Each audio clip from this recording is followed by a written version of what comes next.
నమస్తే. ఈరోజు ఈ భూమి మీద స్వతంత్రంగా నిలబడ్డాము. మన ప్రజాస్వామ్యాన్ని బతికించుకోగలిగినాం, మన మానవ హక్కుల్ని మనం బతికించుకోగలిగినాము అనంటే అందరికీ తెలిసినటువంటి విషయమే. 75 సంవత్సరాల కింద మన దేశాన్ని 200 ఏండ్లు పరిపాలించినటువంటి బ్రిటిషోడిని తరిమిగొట్టినటువంటి గాంధేయవాదంతో భారతదేశంలో స్వతంత్రం వచ్చి శాంతియుత మార్గంలో స్వతంత్రం తేవచ్చు అని గాంధీని ప్రపంచ దేశాలు కొనియాడే ఎంతోమంది ప్రపంచ దేశాల్లో ఉన్నటువంటి పెద్ద పెద్ద మేధావులు గాంధీ మహాత్ముని ఆదర్శంగా తీసుకున్నారు.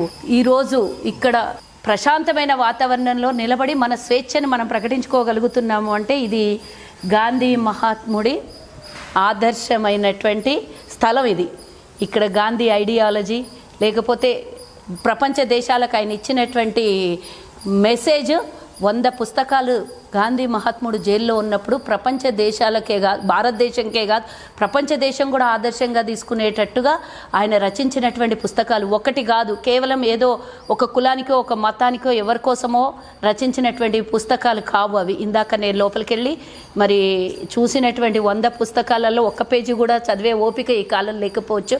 కానీ ఆయన 100 పుస్తకాలు 1,00,000 పేజీల పుస్తకాన్ని, విజ్ఞానాన్ని అన్ని రకాలుగా, సైన్స్ అనే కానివ్వండి, వ్యవసాయం అనే కానివ్వండి, ప్రతి ఒక్కటి, విద్య, వైద్యం, అన్ని రకాలుగా వారు రచించినటువంటి పుస్తకాలని, విజ్ఞానాన్ని ఈరోజు ఎంతోమంది ఆదర్శంగా తీసుకుంటున్నారు.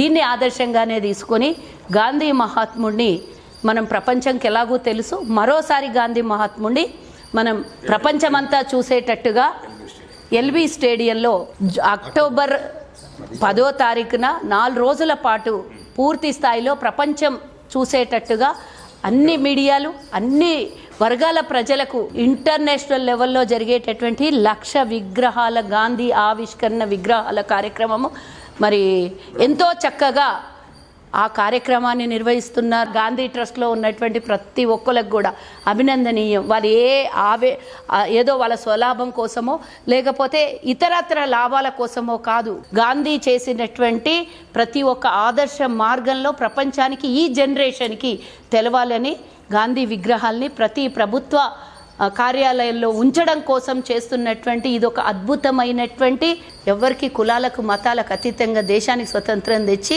దేశం స్వేచ్ఛగా బతకాలని బ్రిటిషోడి ఛాయ కూడా మన దేశంలో ఉండొద్దు. వాళ్ళు పెట్టినటువంటి ఇండస్ట్రీలు, స్కూళ్ళు, విద్యా సంస్థలు, వైద్య సంస్థలు ఏవి ఉండకుండా మన భారతదేశం ఆ రోజు మనకు తెలుసు కదా, చేనేత వస్త్రాలు నేసినటువంటి దుస్తుల్నే ధరించాలి అని ఆ రోజు గాంధీ మహాత్ముడు చెప్పినటువంటి ఆదర్శవంతంగా ఆయన ఆదర్శాల్ని మళ్ళీ ఈ జనరేషన్కి చెప్పాలని ఈ కార్యక్రమం చక్కగా తీసుకొని వెళ్తున్నారు. ఈరోజు నిజంగా గాంధీ మహాత్ముడికి ఈ సేవ చేస్తున్నందుకు ఈ ట్రస్ట్ సభ్యులకు, చైర్మన్లకి, మరి మెంబర్లకి అందరికీ కూడా నిజంగానే ఈ అదృష్టం. ఇందులో కార్యక్రమంలో నా వంతుగా కూడా ప్రభుత్వం పూర్తి స్థాయిలో సహకరిస్తుంది. అందరూ కూడా ఈ కార్యక్రమానికి రావాలి అని అందరం పిలుపునిస్తున్నాము. భారతదేశంలోనే గాంధీ మహాత్ముడిది ఎత్తైన విగ్రహం లేదు. దేశానికి స్వతంత్రం తెచ్చినటువంటి గాంధీ మహాత్ముడి విగ్రహాన్ని, ఆకాశానికి హద్దుగా గాంధీ మహాత్ముడి విగ్రహాన్ని మన తెలంగాణలో బాబుఘాట్లో ఆవిష్కరించబోతున్నందుకు ముఖ్యమంత్రి గారికి ధన్యవాదాలు తెలియజేస్తూ ఈ ట్రస్ట్ ద్వారా చేస్తున్నటువంటి ఈ కార్యక్రమానికి ముఖ్యమంత్రి గారు కూడా అభినందనలు తెలియజేశారు. ఇది ప్రపంచ రికార్డును కూడా ఆ రోజు సాధించబోతున్నందుకు మనందరి తరఫున మనమందరం కూడా పాలు పంచుకొని ఈ కార్యక్రమం విజయవంతం చేయాలని కోరుకుంటూ ఈ అవకాశం ఇచ్చినటువంటి ట్రస్ట్ సభ్యులందరికీ కూడా ధన్యవాదాలు తెలియజేస్తున్నాను.